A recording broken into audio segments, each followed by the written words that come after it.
ارګ بالاخره د ګلبدین حکمتیار د څرګندونو په اړه خپله خوله خلاصه کړه.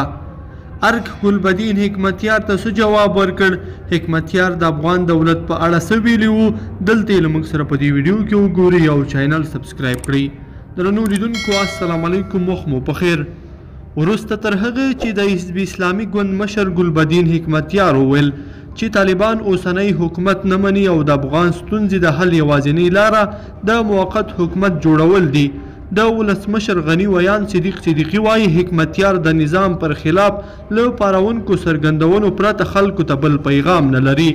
نوموړي نن پر خپله ټویټر پاڼه د ګلبدین حکمتیار څرګندونو ته غبرګون کې لیکلي افغان حکومت د بیان او سیاسي ازادۍ ته ژمن دی او حکمتیار په تیرو 4 لسیزو کې د نظام د مخالفت او پارونکو څرګندونو پرته خلکو ته بل هیڅ پیغام نه دی ورکړی.